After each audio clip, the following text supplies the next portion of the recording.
जिंदगी में जो भी सीधी रास्ता पे चला है अक्सर मंजिल में पहुंचने से पहले थक गया है। इसलिए थोड़ा रुको, झुको, अपना एंगल बदलो, सीखो कंपास से, तभी जीवन में असली गोल पा पाओगे। वेलकम बैक स्टूडेंट्स, आज हम लोग लाइंस एंड एंगल्स के लेक्चर सीखने वाले हैं। इसके अंदर हम लोग कुछ बेसिक्स और एडवांस तक की चीजों को कवर किया गया है। पूरा लेक्चर बाइलिंगुअल है और ये पूरा फ्री ऑफ कॉस्ट है। मैथ्स में हम लोग पूरा मैथ्स को पढ़ने वाले हैं, चाहे आप किसी भी क्लास के हो, किसी भी बोर्ड के हो।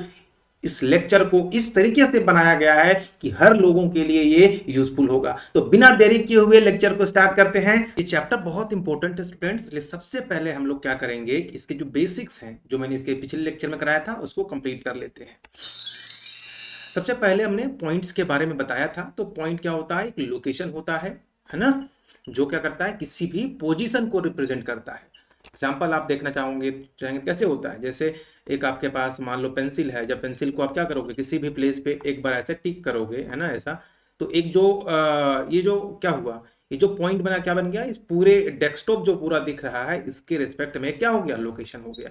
जो इस कॉर्नर से एक स्पेसिफिक डिस्टेंस पे होगा, इस कॉर्नर से एक फिक्स डिस्टेंस पे होता है। क्लियर है बात यहाँ तक? यानी बिंदु वह चिन्ह है जो एक स्थिति को या एक पोजीशन को, एक स्थान को रिप्रेजेंट करने में क्या करता है, मदद करता है। ये सब पहले देख चुके हैं हम लोग। आज हम लोग इंपॉर्टेंट लेक्चर पढ़ने वाले हैं। दूसरा मैंने लाइन के बारे में बताया था कि यूक्लिड ने लाइन को प्री डिफाइंड टर्म कहा था। उन्होंने इसको डेफिनेशन में क्या कहा था कि straight path that extend infinitely in the both direction. यानी एक ऐसा पाथ होता है जो दोनों डायरेक्शंस में क्या जाता है, इनफाइनाइट लेंथ तक, अनंत लंबाई तक इसको क्या किया जाता है, बढ़ाया जाता है। यानी एक सीधी रेखा जो दोनों ओर अनंत तक जाती है। जैसे एग्जांपल के लिए अगर आपको देखना होगा तो ये है, देखो एक सीधी रेखा है और इस रेखा का नाम देखोगे, इधर भी एक तीर का निशान है और इधर भी एक तीर का निशान है। बच्चों, इसको रिप्रेजेंट करने का एक तरीका होता है। जैसे अगर मान लो इस लाइन को अगर नाम लिखना होगा तो इस लाइन का नाम क्या है, ए बी, और इसके ऊपर में एक एरो लगा के ऐसे, राइट, दोनों साइड एरो लगाना है। ये क्या रिप्रेजेंट करता है, एक लाइन को रिप्रेजेंट करता है। यहां तक कोई दिक्कत नहीं है, ठीक है। यानी ध्यान रखना है कि लेटर्स, लाइन का नाम जो है वो इंग्लिश के 2 अल्फाबेट से देते हैं। जैसे हर एक आदमी का नाम होता है, हमारा नाम है, आपका नाम है ना, हमारे चैनल का नाम है TSR, है ना। तो उसके बेसिस पे आप सबका नाम होता है। तो इसका नाम क्या रखे हमने बच्चों, ए से कहां तक, बी तक। और ए के लेफ्ट में भी बढ़ सकता है और बी के लेफ्ट में बढ़ सकता है। यानी ये क्या होता है बच्चों, रोटेशन होता है। यानी इसको पढ़ते कैसे हैं, इसको पढ़ते कैसे हैं, इसको रीड करते हैं, read as line A B, line A B, और लिखते ऐसे हैं और पढ़ते लाइन ए बी। क्लियर है? अब लाइन सेगमेंट क्या होता है बच्चों? लाइन सेगमेंट, जिसको हिंदी में रेखाखंड कहते हैं। तो रेखाखंड जो होता है बच्चों, ये क्या होता है, पार्ट ऑफ लाइन, है ना। जो अभी लाइन मैंने बताया उसी का एक छोटा सा क्या होता है, पार्ट होता है, एक टुकड़ा होता है ना। यानी अगर कोई किसी का पार्ट होगा तो क्या इसको अनंत काल तक बढ़ाया जा सकता है? स्टूडेंट्स बोलोगे नहीं सर, क्यों? क्योंकि किसी का पार्ट है और पार्ट होगा तो उसका एंड पॉइंट होगा। तो एंड पॉइंट, तो इसका देखो, यानी एक ऐसा लाइन जिसके बीच से उसके पार्ट को लिया जाए, नहीं तो उसको क्या बोलते हैं हम लोग, लाइन सेगमेंट बोलते हैं। और इसको रिप्रेजेंट करते हैं बच्चों ABC, इसको भी वैसे ही नाम इसका भी AB ही होगा। आप यहाँ PQ लिखे हो तो PQ हो जाएगा, लेकिन इसके ऊपर में नोटेशन जो बच्चों सिर्फ लाइन खींचते हैं, एरो नहीं देते हैं। यानी वह रेखा जिसका आरंभ और अंत क्या होता है, निश्चित होता है, यानी फिक्स्ड होता है। क्लियर है? एग्जाम्पल के लिए मैंने देखो यहां दे दिया कि एक आपके पास क्या था, ये देख लो, है ना, एक प्लेन में एक A से B तक जब हमने क्या किया, इस लाइन से इस लाइन को बीच में लाया तो ये क्या हुआ, एक फिक्स्ड लाइन सेगमेंट मिला जिसकी लाइन लेंथ क्या होती है, फिक्स्ड होती है। या इसको भी देख लो, 2 पॉइंट है ना, मान लो 2 पॉइंट आपने ले लिया, इस पॉइंट से इस पॉइंट के बीच का जो शॉर्टेस्ट पाथ होगा ना, वही क्या कहलाएगा बच्चों, लाइन सेगमेंट कहलाएगा। एग्जांपल, कोई आदमी ऐसे करके यहां से यहां चला गया तो इसका नाम भी क्या, अगर मान लो कोई दे दिया, मान लो अब नाम बदल देते हैं, P से Q करते हैं, ठीक है। अब कोई बच्चा बोलेगा नहीं सर हम ऐसे करके जाने वाले हैं, नहीं कोई बोलेगा नहीं सर हम इधर घूम घूम के पूरा ध्रुवा घूम के जाएंगे, ऐसे जाएंगे।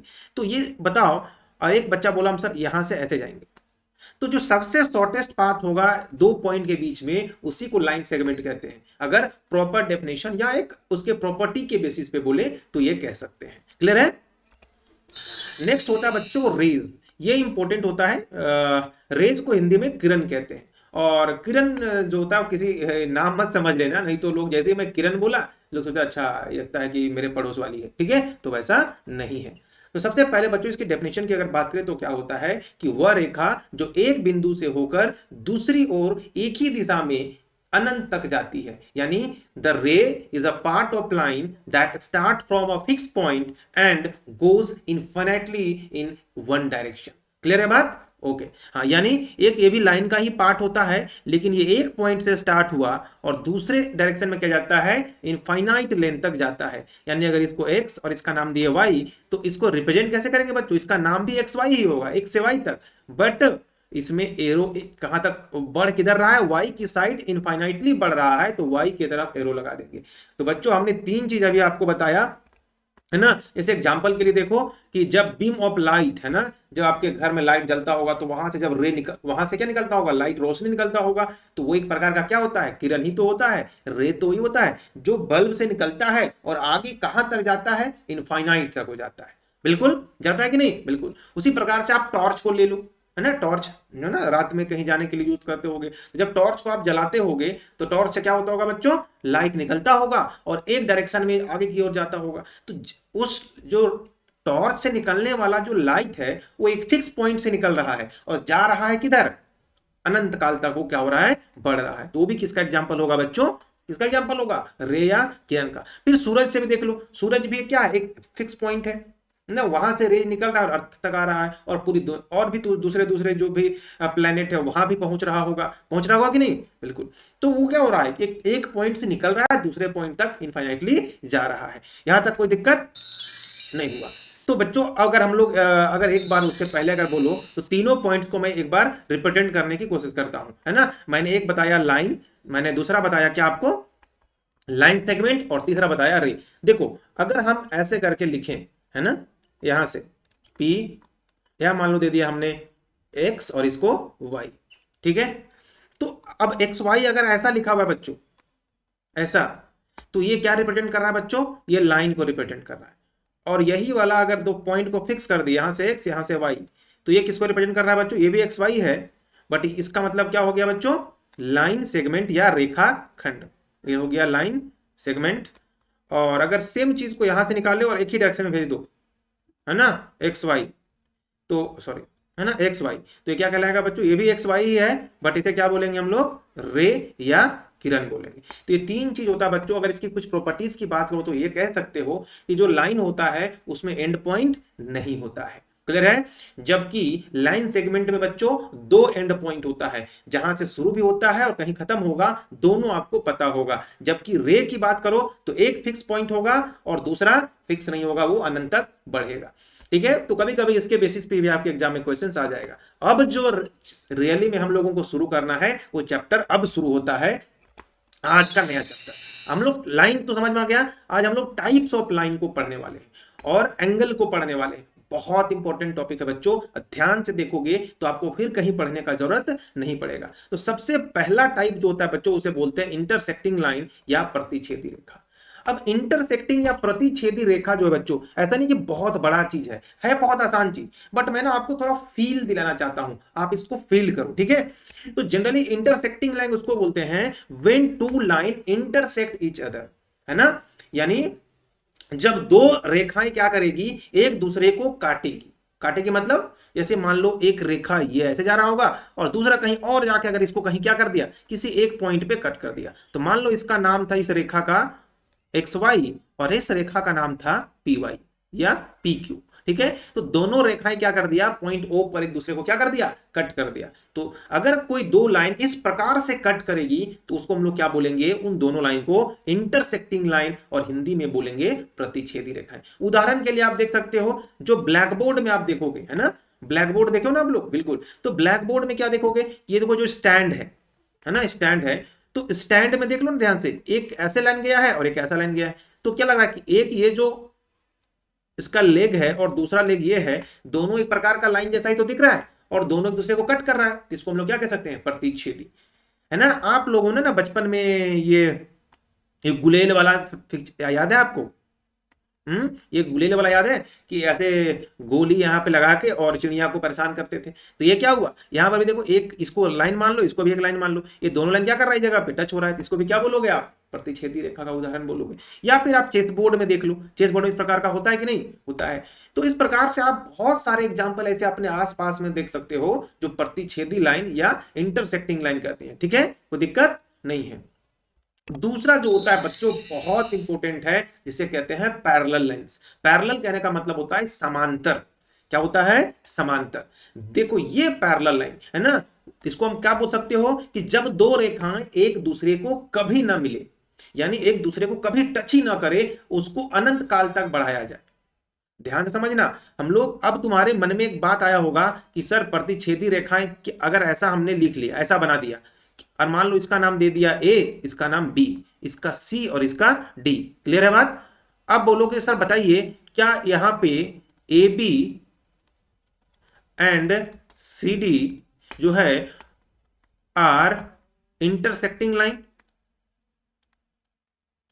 इंटरसेक्टिंग लाइन ये बहुत इंपॉर्टेंट चीज है। क्या ए बी और सी डी इंटरसेक्टिंग लाइन है? तो अभी बोलोगे सर एक दूसरे को तो नहीं कट रहा है, तो कहां से होगा। लेकिन बच्चों मैंने क्या कहा, ये लाइन है, याद रखना, ये मैंने क्या कहा है, लाइन, लाइन सेगमेंट नहीं। तो अगर ये लाइन को अनंत काल तक तो बढ़ा सकते हैं, तो क्या लगता है कि इन दोनों लाइन को अगर आगे बढ़ाएंगे तो कहीं नहीं कटेगा, कट जाएगा। इसका मतलब ये दोनों लाइन भी क्या होंगे बच्चों, इंटरसेक्टिंग लाइन होगा, भले तुमको देखने में नहीं लग रहा है। अब आते हैं हम लोग पैरेलल लाइन। इसलिए मैंने कहा लाइन को आपको मैंने पहले से ही समझा दिया। समांतर रेखा, समांतर रेखाओं के लिए आप कम से कम दो लाइन जो होगी आपस में समांतर होगी। दो से ज्यादा लाइन ले सकते हो, 3 4 5 जितना लेना है ले लो, ठीक है, बट कम से कम दो नहीं। जैसे मैं बोलूं आप बड़ा हो या छोटा, तो भाई कैसे बोलोगे बड़ा है छोटा है। अगर आप बोलोगे कि हम बड़ा है, तो कोई 1 साल का बच्चा आपसे क्या हो जाएगा, सॉरी 10 साल का आपसे छोटा, उससे छोटा हो गया आप। या बोले कि हम छोटा है, तो आज ही जन्म लिया वो बच्चा आपसे बड़ा हो जाएगा, तो आप अकेले नहीं ना कह सकते हो कि हम बड़ा है छोटा है। तो उसी प्रकार से जब हम कंपेयर करते हैं तो कंपेयर करने के लिए कम से कम दो चीजों का जरूरत पड़ता है। तो इसीलिए जब हम पैरेलल लाइंस की या इंटरसेक्टिंग लाइन की बात करते हैं तो कम से कम 2 लाइन बोलते हैं। अब 3 लाइन भी लोगे तो कोई दिक्कत नहीं है। तो 2 लाइन पैरेलल कब होगा, जब दोनों लाइन को इनफाइनाइट लेंथ तक अगर बढ़ाते जाएं, इनफाइनाइट लेंथ तक बढ़ाएं और वो कभी आपस में ना मिले, तो वैसे लाइन को बोलते हैं हम लोग पैरेलल लाइन। ठीक है, यानी when two lines never intersect, when two line never intersect each other, जब दो लाइन कभी भी एक दूसरे को प्रतिच्छेद ना करे। बच्चों कुछ वर्ड मैं लिखूंगा, कुछ आपको खुद ही नोट करना है। हाँ, मैंने क्या कहा कि जब दो रेखाएं या दो से अधिक रेखाएं एक दूसरे को कभी भी प्रतिच्छेद ना करे, तो वैसे लाइन को हम लोग पैरेलल लाइन या समांतर रेखाएं कहते हैं। जैसा आपको यहां पे दिख रहा है, इसको आप आगे कितना भी आगे बढ़ा लो, इसके बीच में ये क्या होगा, फिक्स डिस्टेंस होगा।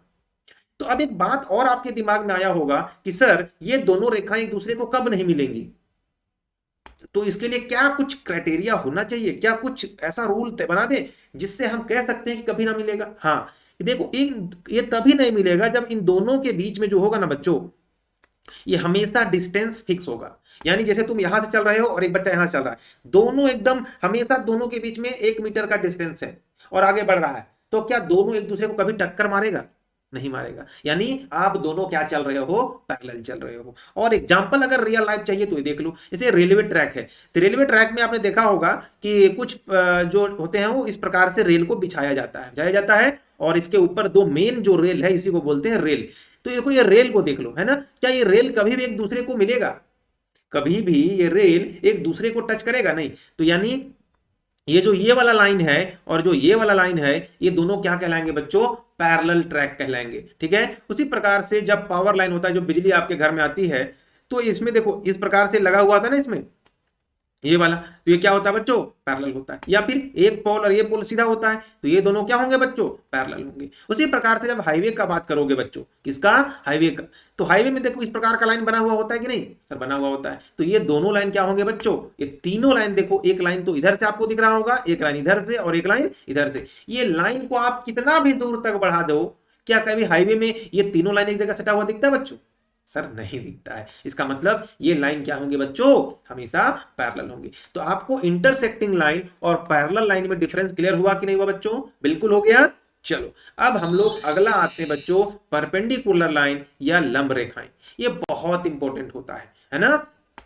किसको कहेंगे?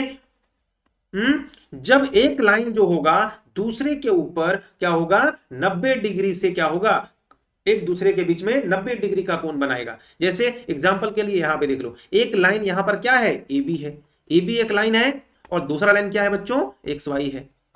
ये दोनों लाइन को जब देखो एक दूसरे के ऊपर प्रतिच्छेद कर रहा है और कितना 90 डिग्री का कोण बना रहा है, 90 डिग्री का। यानी एक प्रकार से आप कह सकते हो बच्चों कि जो परपेंडिकुलर लाइन होता है वो क्या होता है, परपेंडिकुलर लाइन इंटरसेक्टिंग लाइन होता है, स्पेशल इंटरसेक्टिंग लाइन होता है। जो इंटरसेक्शन जो है ना, यानी दोनों का जो प्रतिच्छेद बिंदु है वो 90 डिग्री है ना? देखो यहां पे इस जगह पे 90 डिग्री का कोण बनेगा। तो अगर इसको और क्या बोल सकते हो कि वैसा प्रतिच्छेदी रेखाएं जो प्रतिच्छेद पॉइंट पर 90 डिग्री का कोण बनाए, तो उसको क्या बोलेंगे बच्चों हम लोग? परपेंडिकुलर लाइन या लंब रेखाएं बोलते हैं। क्लियर है? एग्जांपल बताओ। आपके स्कूल में देखे होगे ना, आपके स्कूल में देखो, आपके स्कूल में क्या देखे होगे कि जो खिड़की होती है ना, उसमें एक ऐसा होता है, एक ऐसा होता है, एक ऐसा और एक ऐसा होता है, या दरवाजे। तो दरवाजे में ये वाला जो कोना होता है बच्चों, यहां से ये कहीं तो है, यहां देखो एक ये लाइन और एक ये रेखा को अगर बना लोगे तो 90 डिग्री है कि नहीं है? उसी प्रकार से आपका नोटबुक जो कॉपी होगा उसका एक दो एज को जहां मिलता है वहीं पे तो कोना बनता है, एंगल वहीं बनता है, तो वो भी क्या होगा, 90 डिग्री बनता है कि नहीं? फिर ये देखो, ये सी शेप में देखो, ये घड़ी में देखो, जब घड़ी में कितना बजता है बच्चों, 3 बजता है, घड़ी में एग्जैक्टली जब 3 बजेगा तो कितना डिग्री का कोण बनेगा, 90 डिग्री का। मैंने देखो घड़ी पे एक बात याद आया बच्चों कि मैंने घड़ी में एंगल निकालने का फॉर्मूला कराया है बच्चों। अगर आपको रीजनिंग में घड़ी का एंगल निकालने में किसी भी प्रकार का प्रॉब्लम आता है तो मेरा वो रीजनिंग का एक लेक्चर देखो, मेंटल एबिलिटी है बच्चों। हर एक एग्जाम में ओलंपियाड से लेके NTSC आई है ना, इन सब जगह में पूछा जाता है। अगर आपको घड़ी से का एंगल निकालना, घड़ी का मिरर इमेज, घड़ी का वाटर इमेज अगर निकालना है तो आप उस वीडियो को देख लेना। क्लियर है? चलो अब आते हैं मेन टॉपिक। ओके, इस टॉपिक का नाम है बच्चों एंगल। अभी एंगल का बात कर रहे थे तो हमें लगा चलो अब एंगल को ही बढ़िया से समझा देते हैं। तो एंगल बनता कब है बच्चों? सबसे इंपॉर्टेंट बात तो ये है कि एंगल होता क्या है। क्लियर है? यानी हिंदी में उसे कोण, और अगर अपनी भाषा में जो तुम लोग समझते होगे उसमें बोलते ना कोना। कोना कब बनता है बच्चों? नहीं बोलते ना ये सामान उस कोना में रखा हुआ है या कोना में रखा हुआ है। तो कोना में का मतलब क्या होता है कि अगर दो दीवार है तो दो दीवार जिस पॉइंट पे मिलेगा ना बच्चों, उस जगह पे जो एक रीजन जो दिख रहा होगा, शेप जो बनता होगा, वही शेप को क्या बोलते हैं हम लोग? कोना बोलते हैं। तो वही लिख रहा है कि एंगल इज फॉर्म्ड, यानी बनेगा व्हेन टू रेज, ध्यान देना, two rays meet at a point, किसी एक पॉइंट पे मिलेगा। जब दो किरणें एक बिंदु पर मिलती है तब क्या बनता है? कोण बनता है। एग्जाम्पल देख लो, ये बना है ना, एक रे देखो, ये वाला एक रे है और दूसरा रे ये वाला है, दोनों इस जगह पे मिला, इस जगह पे मिल गया, तो ये देखो ये जो बना हुआ ना बच्चों, ये जो बना, ये क्या है बच्चों? यही कोना है। इसी को क्या बोलते हैं? कोण बोलते हैं, और हिंदी इंग्लिश में एंगल कहते हैं। अब जो जिस जगह दोनों रेज का जो कॉमन पॉइंट होता है बच्चों, उसको इंग्लिश में हम लोग क्या बोलते हैं? वर्टेक्स बोलते हैं, या क्या बोलते हैं? शीर्ष कहते हैं। क्या कहते हैं? शीर्ष कहते हैं। कोई दिक्कत? और एक लाइन जो फिक्स होता है, नीचे वाला लाइन को हम लोग बोलते हैं इनिशियल रे, है ना, जो फिक्स्ड रे, और दूसरा जो होता है बच्चों फाइनल रे। क्या होता है? फाइनल रे होता है। यानी इसमें 3 कंपोनेंट आपको ध्यान रखना बच्चों, एक फिक्स्ड होता है या इनिशियल होता है, दूसरा फाइनल रे होता है जिसे हम लोग, और एक तीसरा जो है बच्चों वर्टेक्स, या जिसे हम लोग शीर्ष कहते हैं, ये होता है। क्लियर है बात? अब ये कोना कहां कहां आपने बनते हुए देखा होगा? तो जब आपका साइकिल देखो, सबके पास साइकिल होगा, देखो साइकिल में एक फ्रॉम ऐसे होता है और एक ऐसे होता है, तो इस जगह पे भी कोना बना कि नहीं बच्चों? बना ना? बिल्कुल। अब इस जगह पे नहीं बनेगा, देखो एक इस जगह पे ऐसे बनता है कोना, यहाँ पे देखो ये वाला भी कोना बन रहा है कि यहाँ पे बनता है कि नहीं? देखो बिल्कुल। और बताओ कहां बनता है कोना? और कोई एग्जांपल है आपके पास? चलो सोच के बताना। अब एंगल जब देखो, अब एंगल तो आपने मेजर देख लिया बच्चों कि एंगल बनता है। अब वो एंगल ज्यादा कब होगा, कम कब होगा, पता कैसे चलेगा, या कितना है? नहीं, जैसे आपको आपके पास सामान होता है तो आप उसको क्या करते हो, मेजर करते हो ना कि कितना है, तब तो पता कर पाओगे कि इसका वैल्यू कितना है, या इसका यूज कैसे करना है, हमको कितना वेट इसका क्या होगा, पता करोगे। उसी प्रकार से एंगल जो बन रहा है बच्चों, वो कितना होगा, उसके लिए एक यूनिट बनाया गया, और एंगल को मेजर करने वाला जो इकाई होता है बच्चों, उसे हम लोग क्या बोलते हैं, डिग्री बोलते हैं। क्या बोलते हैं, डिग्री बोलते हैं। क्लियर है?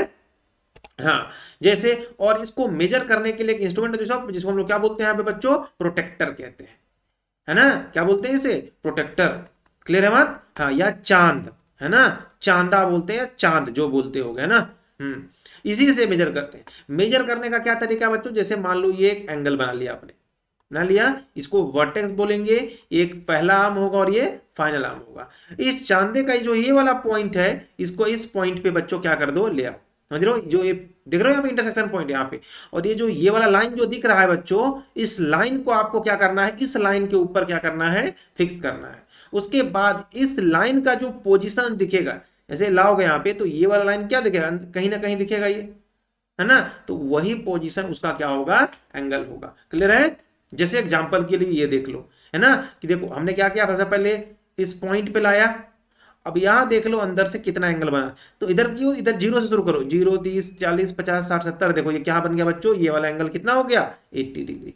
देखो इसमें दोनों साइड लिखा हुआ रहता है बच्चों, आपको क्या करना है कि जिधर से आप ये मेन लाइन को इसके ऊपर जो फिट किए हो, उधर 0 से स्टार्ट करना, काउंट करना, और जो फाइनल लाइन जिस जगह पे दिखेगा वही अंदर में, ठीक है, वही उसका क्या होगा, आंसर होगा। क्लियर है यहां तक?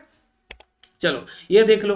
अब बात एक चीज ये आती है कि अगर बड़ा और छोटा एंगल बनाना हो तो क्या होगा, तो एक बच्चा देखो क्या कर रहा है ना, कि अगर एंगल अभी इतना, अगर इसको छोटा करना है, रिड्यूस करना, इस एंगल को, जैसे मान लो इतना बड़ा एंगल है, इसको छोटा करेंगे, तो छोटा कैसे करेंगे, क्या इसके जो इस आर्म है या भुजाएं है उसको काट के करेंगे, हैं, काट के करेंगे क्या, तो बोलोगे सर काट देंगे। तो जब काट के आप फिर से नापोगे बच्चों, तो चाहे इसको नापो या इसको नापो, दोनों का सेम हो गया। इसका मतलब इस प्रकार से तो एंगल को हम लोग में जो है वो छोटा नहीं करेंगे। छोटा और बड़ा करने के लिए आपको एक काम करना होगा बच्चों, कि ये जो फाइनल आर्म होता है, इसको क्या करना होगा, मूव करना होगा। इसको जैसे ही मूव करके यहां तक ले जाओगे तो कम एंगल हो जाएगा, इसको बढ़ा के यहां कर दोगे तो देखो अभी ज्यादा एंगल हो गया, है ना। यानी फाइनल आर्म और जो इनिशियल आर्म है, उन दोनों को क्या करना होगा, उनके बीच में गैप को कम ज्यादा करोगे तो एंगल का वैल्यू ज्यादा और एंगल का वैल्यू कम हो जाएगा। ये नहीं कि मतलब करना है तो इसके रस्सी को काट दिया, ऐसे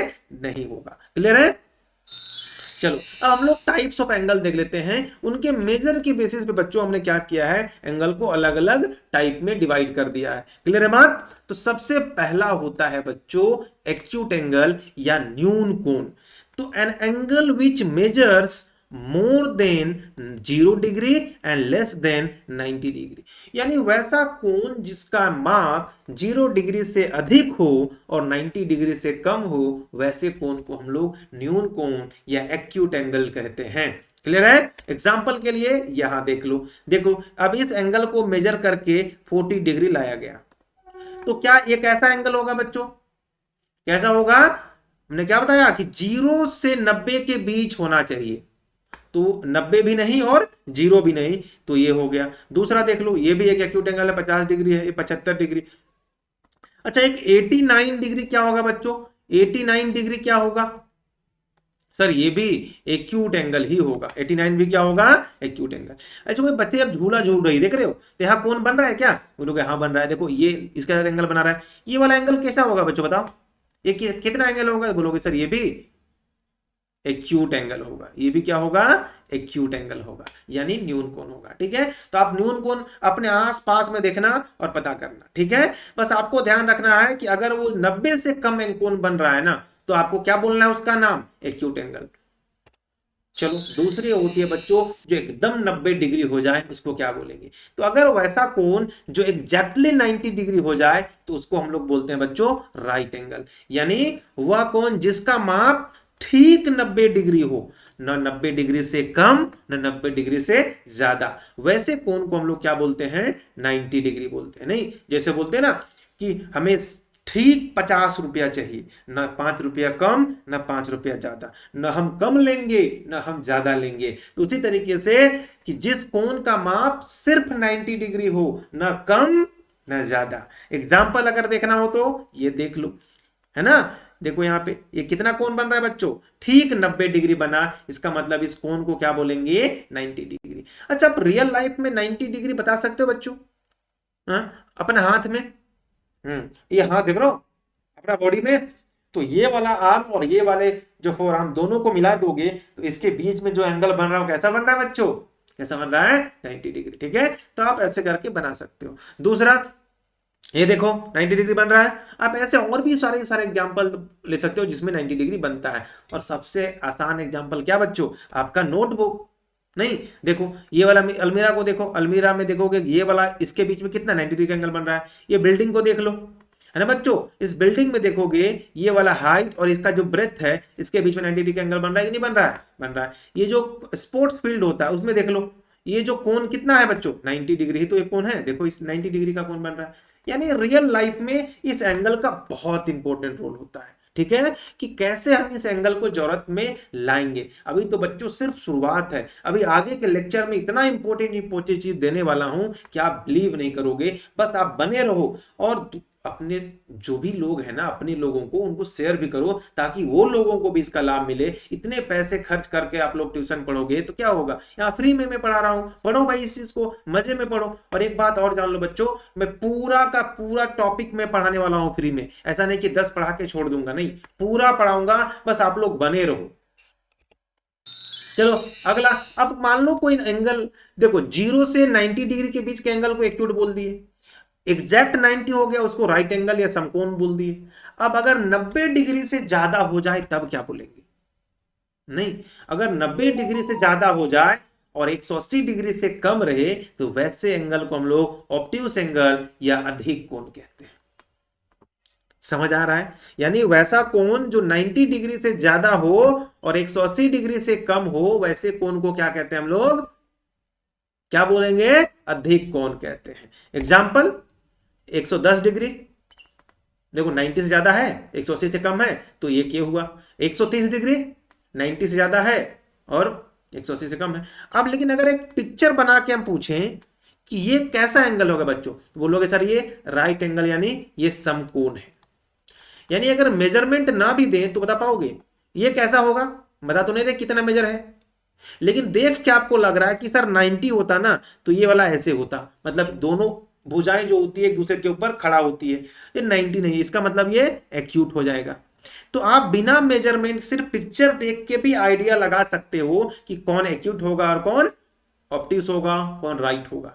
सिर्फ आपको राइट एंगल को थोड़ा ध्यान में रखना है कि एक दूसरे के ऊपर क्या बच्चों एकदम खड़ा होता है, ये ऐसे खड़ा होगा और ये इसके ऊपर खड़ा होगा, तब दोनों क्या होगा, 90 डिग्री होगा। नेक्स्ट, अब सोचो कि अगर कोई एंगल 180 डिग्री एग्जैक्ट हो जाए तब क्या होगा, है ना, 180 डिग्री। अभी आपने चांदा देखा था ना, चांदा, तो चांदा में यहाँ 0 होता है, सॉरी यहाँ ये ओ होता है, ओरिजिन होता है, यहाँ 0 डिग्री, और यहाँ से आगे बढ़ते जाओगे तो यहाँ पे लिखा हुआ रहता है 180 डिग्री। यानी यहाँ से लेके ये जो एंगल बना ना बच्चों, इसी को कहते हैं समरेख या स्ट्रेट एंगल, या जिसे हम लोग हिंदी में ऋजु पूरक कोण भी कहते हैं। ठीक है, यानी an angle which measure exactly 180 degree, वह कोण जिसका माप ठीक 180 डिग्री होती है उसे हम लोग स्ट्रेट एंगल कहते हैं। ठीक है, जैसे देखो ये बच्ची अपने कॉपी से क्या कर रही है, राइट एंगल मतलब एक बने, तो आपने क्या किया, इसने कॉपी को खोल के ऐसे रख दिया और इस जगह पॉइंट को, है ना, मान लो ये क्या बन दिया, जहां एंगल बनता है वर्टेक्स बना दिया, और इस वाले एज से इस वाले एज के बीच में कितना कोण बन गया बच्चों, 180 डिग्री का कोण बन गया। तो मुझे लगता है आप 180 डिग्री का कोण आप समझ चुके हैं, कोई दिक्कत इसमें नहीं होना चाहिए। अब बताओ कोई ऐसा भी तो हो सकता है बच्चों कि एंगल 180 डिग्री से ज्यादा हो जाए, नहीं हो सकता क्या, हो सकता है। तो अगर एंगल 180 से ज्यादा हो जाए तो उसको हम लोग रिफ्लेक्स एंगल या प्रत्यावर्ती कोण कहते हैं। यानी an angle which measure more than 180 degree and less than 360 degree, 360 degree उसको हम लोग क्या बोलेंगे, रिफ्लेक्स एंगल या प्रत्यावर्ती कोण कहते हैं। यानी वह कोण जिसकी माप 180 डिग्री से अधिक और 360 डिग्री से कम होती है उसे रिफ्लेक्स एंगल कहते हैं। एग्जाम्पल ये देखो, अब ध्यान से देखना, यहां दो एंगल बन रहा होगा। अब यहां से हम लोगों ने मेजर किया है ये बाहर वाला, अब कोई बच्चा यहां से ये वाला मेजर कर लेगा तो ये क्या होगा बच्चों, अंदर वाला अगर बात करोगे तो ये वाला एंगल 190 से अधिक है यानी ऑप्टिक्स हो जाएगा, लेकिन बाहर से अगर ये वाला एंगल को अगर हम बात करेंगे तो ये रिफ्लेक्स एंगल। फिर यहां पर देख लो, यहां से ये वाला एंगल जो बाहर बाहर दिख रहा है ये देख लो, है ना, ये क्या दिख रहा होगा, ये है रिफ्लेक्स एंगल, जबकि अंदर का हम बात करेंगे तो एक्यूट हो जाएगा। नहीं तो एंगल का साइज के बेसिस पे उसका नाम अलग अलग हो जाता है। क्लियर है बच्चों, कोई दिक्कत नहीं है। अब एक आता है कि सर अगर एंगल एग्जैक्ट 360 डिग्री हो जाए तो उसको क्या बोलेंगे। तो अगर किसी एंगल का वैल्यू एग्जैक्ट 360 डिग्री हो जाए तो उसे हम लोग क्या कहते हैं बच्चों, क्या कहेंगे, कंप्लीट एंगल या पूर्ण कोण कहते हैं। वह कोण जिसकी माप ठीक 360 डिग्री होती है उसे कंप्लीट एंगल कहते हैं। ये देखो एग्जांपल, इसने क्या किया, इस कॉपी को ऐसे खोला और फिर से उल्टा कर लिया। जैसे कि एग्जांपल लेके मैं दिखाता हूं, है ना, जैसे ये देखो बच्चों, ये है, अभी मैंने क्या किया, इसको ऐसे खोला तो 180 डिग्री का कोण बन गया। नहीं देखो, अभी ऐसे था ये तो 0, ऐसे देखो कोण बन रहा है, ऐसे करके 180 डिग्री, इसको ऐसे मिला देंगे तो अभी क्या बन गया बच्चों, देखो अभी क्या बन गया, 360 डिग्री। तो वही इसने क्या किया, देखो कि पेज को घुमा के ऐसे कर दिया तो कितना को बन गया, 360 डिग्री। तो 360 डिग्री से ज्यादा का कोण बच्चों नहीं बनता है, यानी मैक्सिमम कोण कितना बनेगा, 360 डिग्री का बनेगा। अब बच्चों एक आता है एंगल के टाइप में दूसरा टाइप जो होता है, इसको बोलते हैं बच्चों एडजेसेंट एंगल। तो एडजेसेंट एंगल कहते किसको हैं, पहले उसको जरा समझो। यानी सन्निकट कोण कहते हैं कि टू एंगल्स आर एडजेसेंट, दो एंगल जो होंगे वो एडजेसेंट कहलाएंगे यानी पड़ोसी कहलाएंगे, है ना। पड़ोसी कब कहलाएंगे, if they have a common vertex. सबसे पहला कंडीशन है कि उसमें कॉमन वर्टेक्स यानी साझा शीर्ष होना चाहिए, एक कॉमन आर्म होना चाहिए, एक साझा भुजा होनी चाहिए, and their non common arm जो होंगे वो क्या होंगे, on either side of the common arm, यानी जो कॉमन आर्म के आजू बाजू में होना चाहिए। जैसे देखो पहला मैंने क्या कहा कि यहां दो एंगल दिख रहा होगा, एक एंगल इसको नाम दे दो 1 और यहां से यहां वाले एंगल के दे दो नाम 2। तो एंगल 1 और एंगल 2 को जरा ध्यान से आप लोग देखना बच्चों, है ना, एंगल 1 और एकदम 2 को। तो देखो ये दोनों एंगल का कॉमन वर्टेक्स क्या बच्चों, बी है। तो पहली कंडीशन फुलफिल हो गई, कॉमन आर्म, ठीक है। दूसरा क्या बोला, दोनों में एक कॉमन आर्म होनी चाहिए। देखो ये वाला एंगल, ये वाला एंगल में देखो ए बी डी जो है ये कॉमन आर्म है दोनों के लिए। और क्या बोला, और जो नॉन कॉमन आर्म है वो ईदर साइड में यानी अन्य भुजाएं साझा भुजा के विपरीत में होना चाहिए। तो देखो ये अगर दोनों का कॉमन वाला है तो एक इसके इधर लेफ्ट में, एक इसके राइट में है। तो अगर इस तीन कंडीशन को कोई फुलफिल कर ले तो वो दोनों एंगल क्या कहलाएंगे बच्चों, एडजेसेंट एंगल कहलाएगा। इसे एक एग्जांपल और लेते तो ज्यादा समझ में आएगा, है ना। चलो ऐसा ले लिया मैंने, ठीक है। अब ये वाला एंगल और ये वाला एंगल क्या बच्चों, है ना, जल्दी से बताओ, है ना। इसका नाम 1, इसका नाम 2, इसका नाम 3। अब यहां बताओ एंगल 1 और एंगल 2 जो होगा वो क्या कहलाएगा, एडजेसेंट एंगल कहलाएगा यानी सन्निकट कोण कहलाएगा। एंगल 2 और एंगल 3 भी देखो, क्योंकि एंगल 2 और एंगल 3 में देखो ये वाला दोनों में कॉमन है, वर्टेक्स तो सेम ही है, और इसके एक इधर है नॉन कॉमन वाला और एक इधर वाला है, यानी मिल गया। अब क्या एंगल 1 एंड एंगल 3 ये भी एडजेसेंट एंगल होंगे बच्चों, नहीं होगा। क्यों, क्योंकि एक चीज तो फिक्स है, वो क्या फिक्स है कि वर्टेक्स सेम है, बट इसमें कॉमन आर्म एक नहीं है, इसमें कॉमन आर्म ही नहीं है। देखो ना कॉमन आर्म कहां है, एंगल 1 में ये वाला इसका कॉमन है और एंगल 3 में ये वाला है, यानी दोनों में कोई भी कॉमन आर्म ही नहीं है, यानी दूसरी कंडीशन फुलफिल नहीं हुई। इसका मतलब ये जो होगा एडजेसेंट एंगल नहीं होगा। अगले वीडियो एक और बनाना पड़ेगा मुझे लग रहा है, क्योंकि क्वेश्चन प्रैक्टिस भी इंपॉर्टेंट होता है बच्चों। क्लियर है। चलो अब आता है एक बहुत इंपॉर्टेंट टॉपिक जिसे बोलते हैं हम लोग कॉम्प्लीमेंट्री एंगल या पूरक कोण। तो बच्चों कॉम्प्लीमेंट्री एंगल कहते हैं किसको हैं? तो दो एंगल का सम है ना, जैसे मान लो एक ये एंगल है ना, और एक मान लो ये वाला एंगल है। अगर इन दोनों एंगल का मान लो 10 डिग्री है और ये 80 डिग्री है ना, अगर कोई भी दो एंगल का सम जो है अगर 90 डिग्री के बराबर हो जाए तो वैसे दोनों कोणों के युग्म को यानी पेयर को हम लोग क्या बोलते हैं बच्चों? कॉम्प्लीमेंट्री एंगल का पेयर। जैसे एग्जांपल के लिए ना, इसको रियल लाइफ से भी कैसे करेंगे, जैसे अगर मैं आपको बोलूं कि आप दो लोग दोस्त कब होते हैं, कोई दो लोग दोस्त कब होंगे, उसके लिए कुछ स्पेशल कंडीशन फुलफिल करना पड़ेगा कि नहीं, कि आपका सोच वैसा होना चाहिए, आपका जो वाइब्स है उसके साथ मैच करना चाहिए।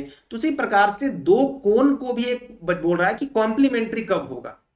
तो बच्चों दो एंगल या दो कोण कॉम्प्लीमेंट्री तभी होंगे कि जब इसके पास जो जो ये वाला एंगल है और जो ये वाला एंगल है, दोनों का अपना मेजर होगा, दोनों का अपना एक वैल्यू होगा कि नहीं, माप होगा।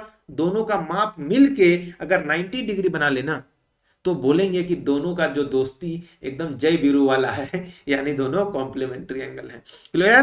कोई दिक्कत नहीं है। यानी two angles whose sum is 90 degree are called complementary angle। Example के लिए आप मैंने बता दिया। अब आता है सप्लीमेंट्री एंगल। ये बहुत सेम ही टाइप का है बच्चों, ये भी सेम टाइप का है, बस कंडीशन अलग है। जैसे क्लासमेट बनने के लिए कुछ और कंडीशन चाहिए, पक्का दोस्त बनने के लिए कुछ और कंडीशन चाहिए। उसी प्रकार से अगर आपको कॉम्प्लीमेंट्री एंगल बनाना था तो सिर्फ क्या चाहिए कि दोनों का सम 90 डिग्री हो जाए तो बोलेंगे कॉम्प्लीमेंट्री है। लेकिन सप्लीमेंट्री होने के लिए यानी संपूरक होने के लिए बच्चों दो कोण ऐसा होना चाहिए जिसका जोड़ने पे सम जो है वो क्या हो जाए, 180 डिग्री हो जाए, यानी 180 डिग्री हो जाए। क्लियर है? यानी two angle whose sum is 180 degree are called supplementary angle. यानी दो कोण जिसका योग 180 डिग्री हो जाए उसे संपूरक कोण कहते हैं। कैसा लगा लेक्चर बच्चों? मुझे लग रहा है और भी इसमें बहुत कुछ छूट गया है, उससे मैं एक और वीडियो बना दूंगा। वैसे वीडियो बहुत लंबा हो चुका है, बस पक्का बच्चों इसको ध्यान से देखो। इसके अगले वीडियो में मैं एक दो चार कंसेप्ट बच रहे हैं तो मैं कुछ क्वेश्चंस ले लूंगा ताकि आप क्वेश्चन से आपका प्रैक्टिस भी हो जाएगा और जो बचे हुए कंसेप्ट लाइन एंगल के हैं उसको कंप्लीट कर देंगे। बच्चों इस टेंशन नहीं लेना है कि ये किस क्लास का है, आप जिस क्लास में भी होगे ना, अगर आप में लाइन एंगल आता होगा तो वो सारा कुछ इसमें कवर हो जाएगा, इसलिए चिंता करने की कोई जरूरत नहीं है। मिलते हैं इसके अगले वीडियो में, तब तक के लिए थैंक यू सो मच।